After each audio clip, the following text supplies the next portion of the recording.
I don't have syphilis. Are you sure? I'm positive. No, does it say negative or positive? I'm saying syphilis isn't on my report. Do you see RPR and TPHA? Yeah? So that's syphilis. What's HIV? That's reactive and non-reactive. Are you sure it's not negative? I'm positive. I hate getting tests done. Me too. Really? You know so much about it. I can't even read it and you get it done so often. Yeah, but like even when I was monogamous and then I started having multiple partners and oh, that 1 year when I wasn't having sex at all, but like I had to get tested because I was giving blood donations. Yeah? Even then, it was really, really anxiety inducing for me. Then I'm guessing everybody has the same anxieties, right? Because I know so many of my friends who procrastinate getting tests done because they're so anxious about it, or they're just like, oh no, I don't need it. Yeah, and also because we don't know what the process will really look like. So, will the doctor be nice and will I run into like family, friends, neighbors at the clinic? What's gonna happen? Or do you have the money for it because it's so goddamn expensive? Hey, wait, how much was yours? 3,000. 3,000. How much? What all does yours cover? You tell me. Yeah. Okay, so gonorrhea is missing, and What? a fair few actually are missing from yours. Did you check the rapper names? Ashish, RPR and TPHA are not rapper names, It they are sounds tests like for rapper. syphilis. And How did typically, this these go? tests are supposed to include like herpes 1 and 2 and chlamydia and all of that as well, but yours seems to have only covered HIV 1 and 2 and one test of syphilis. Wait, have you gotten these tests done before? I have, yeah. Mine, How much did it cost? All these add-ons. uh, they can cost about 8 to 10K.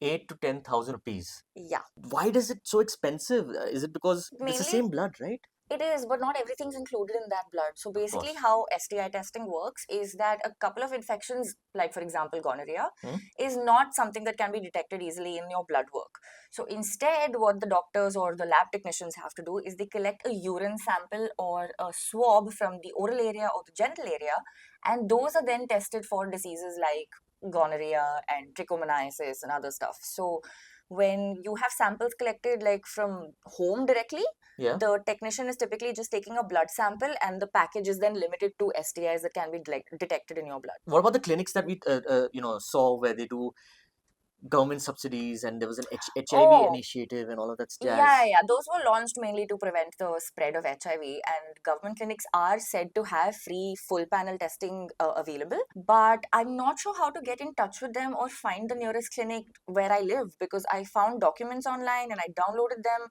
And the last time the information was updated was around 2010. So when I called those numbers, they were either invalid or nobody was answering. There has to be something out there. Don't you know of them? I don't actually, and I'm wondering if you do. If any of you know how this works at free clinics or government hospitals, please, please tell us because there's got to be a way for more people to access affordable and discreet STI panel testing without having to pay as much as people like us have to. So please, medical officials, anyone in the comments, tell us how this works. Wait, when did you even get these done? Where was I? You were in the gym. And he was done before I came back? Yeah, it was very simple. I went on the lab website, booked a slot, the lab technician came, Hmm. drew my blood, labeled them in vials, told me how long it's going to take for the results to come, gave me my patient ID, and yeah, that was about it. There's also that consent form for HIV, no? Yeah.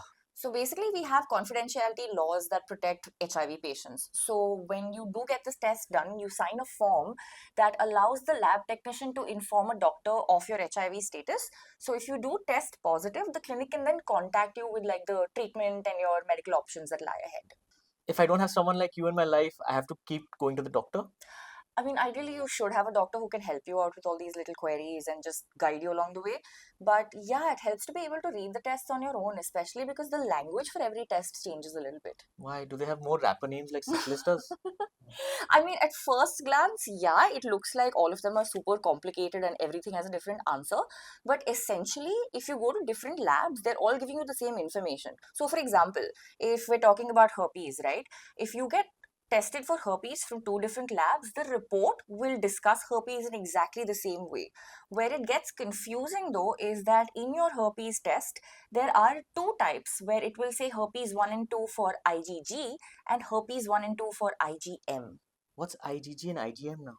IgG and IgM are two types of antibodies, which are proteins produced by your immune system to fight infections. Now, immunoglobulin M or IgM is the first line of defense. It's the first antibody your immune system will produce when it notices an infection. It indicates a recent or an active infection but does not stay in your bloodstream for long. Now, IgG develops later after IgM and provides long-term immunity. It stays in your bloodstream for a very long time, often years. It indicates a previous exposure or a past infection or even immunity with the help of vaccines. Now, when you get the report, you often get a reactive or non-reactive value. इसका मतलब क्या है?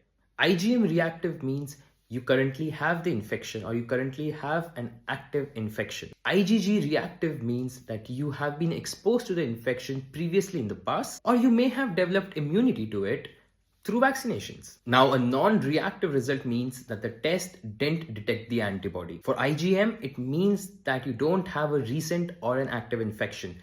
And for IgG, it means that you haven't been previously exposed to the infection or you don't have the immunity for it. Now, testing for IgG and IgM helps us doctors understand if you have a recent infection or a current infection, if you have been exposed to the infection in the past, or if you're immune to a certain disease. इसलिए जाओ, test कराओ. Yeah, but it gets a little bit more complex than that because it says for the herpes scale, negative, positive, and Equivocal. Yeah, it sounds like an a cappella group. Shut up.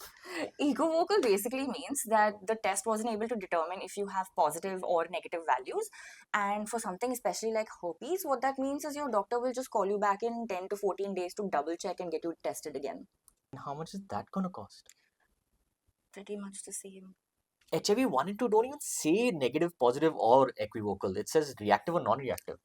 That's getting a bit technical, but non-reactive and reactive are the same as saying negative and positive only. You'll see the same kind of results being declared in both your syphilis test results also. No, not both. I got one test done. So syphilis is a little tricky and you can't typically get just one test done. So there are tests that specifically check for antibodies against syphilis causing bacteria, but those are super expensive. So to save time and money, what these path labs will essentially do is they will conduct a more generic test like your RPR and they'll look at a bird's eye view of your blood work to understand your exposure to syphilis. If you get a positive on that, then they do a second test like your TPHA to also look at your blood work and get an understanding of whether or not you've been exposed to syphilis. But there are chances of false positives on that also. So I could be positive on RPR but not have syphilis? Yeah, kinda. But this is when the doctor will then recommend the super expensive but precise test for you to get a better understanding of how much exposure you've had to syphilis. So to summarize, tests are super expensive. We're not even getting tested for everything. Language is super complicated. The subsidized clinics or the free clinics that the government is providing, the information is outdated or difficult to get to. Everyone gets nervous around tests. We're so fucked. Hey, but that's why we get tested.